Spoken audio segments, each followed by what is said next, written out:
So guys, आपको एक बहुत पते की बात बोलूँ, दुबई में तुम गरीब नहीं रह सकते। आज मैं तुम्हें एक चीज़ दिखाता हूँ। देखो, मेरे पास मेरा पर्स है, ये मेरा पर्स है, ठीक है। इसमें मैं आपको एक चीज़ दिखाता हूँ। देखो, आपके सामने एक हकीकत बताऊँगा। फिलहाल आईडी वाईडी इग्नोर मारो। इसमें मेरे पास पैसे देखो आप।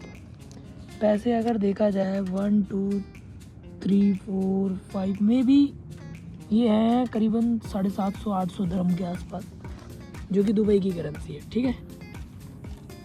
जो कि दुबई की करेंसी 850 के आसपास हो गया। इंडिया का मे बी 17-18-20 हज़ार रुपये के आसपास, जो कि मेरे पास अभी प्रेजेंट टाइम में है। इंडिया में मैं इतना जानता हूँ, मैं कभी भी मेरे पर्स में 2000 से ऊपर टिक नहीं पाते थे, वो खर्च होते थे।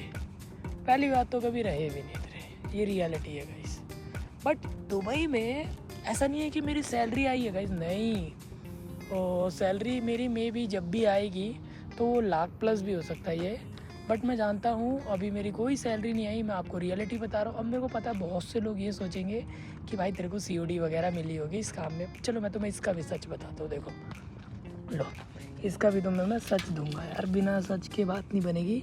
टाइम वगैरह आपको दिख ही रहा होगा, इग्नोर करो। वॉलेट में गए, देखो कंपनी से मेरे को 157 लेना है।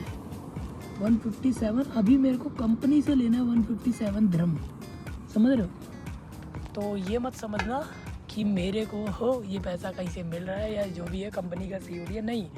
दुबई में ये रियलिटी है गाइस, आपके पास पैसा आएगा, कहीं ना कहीं से आएगा, और वो खर्च भी होंगे भाई, उस हिसाब से खर्चे भी हैं। बट ये चीज़ ज़रूर है गाइस, दुबई में पैसा है, बस इतना पैसा मेरे पास नहीं आ रहा कि हम एक ऐसा विला खरीद पाए, समझ रहे हो। विला बहुत प्यारा लग रहा था देखने में, तो मैं सोचा आपको भी दिखा दिया जाए। बस समझ जाओ भाई, कम टू हबीबी एंड दुबई।